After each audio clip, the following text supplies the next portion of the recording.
در جریان دوره نوبتی مذاکرات مرزی تاجیکستان و قرقیزستان که از 24 تا 29 مارس سال 2024 در شهر بادکن قرقیزستان دایر شد، طرفها باز بیش از 28 کیلومتر قطعه های بحثی در مرز این دو کشور را معاین کردند. به این ترتیب از 987.6 کیلومتر مرز تاجیکستان و قرقیزستان الکی 929 کیلومترش معاین کرده شده. همگی 58 کیلومتر دیگر این مرز معاین نشده باقی میماند. در اطلاع رسمی ولی خیلی کوتاه طرفها چنین گفتند: بر اساس موافقه به دست آمده از 24 تا 29 مارس سال 2024 در شهر بادکن جمهوری قرقیزستان واخوری نوبتی گروه‌های کاری توپوگرافی هیئت‌های حکومت تاجیکستان و قرقیزستان اوید به دلیمیتاسیا و دیمارکاسیای سرحدی دولتی برگزار گردید.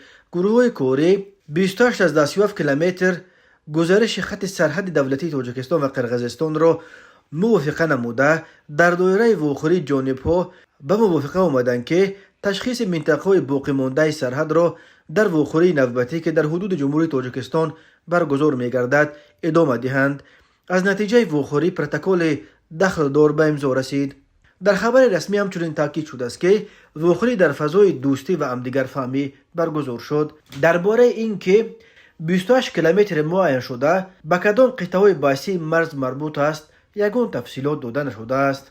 رئیس جمهور قرقیزستان صادر جباروف ماه دکبر سال 2023 اظهار داشت که بیشکک و دوشنبه الکی در بهار سال 2024 مذاکرات را به پایان خواهند رساند. جانب تاجیکستان این خوشبینی جانب دیگر را مستقیما تصدیق یا رد نکرده است، ولی وزیر کارهای خارجه ترکیه حاکم فیدان ماه ینور سال 2024 در دوشنبه در پی ملاقاتش با پرزیدنت تاجیکستان و با تکیه به سخنان امامعلی رحمان خبر داده بود که سازشنامه نهایی مرز تاجیکستان و قرقیزستان الکی ماه مارس سال 2024 به امضا میرسد، ولی جریان مذاکرات بعدی و تا حال مشخص نشده باقی ماندن 58 کیلومتر مرز بیانگر آن است که در ماه مارس دوشنبه و بیشکک سازشنامه نهایی را دیگر امضا کردن نمیتوانند.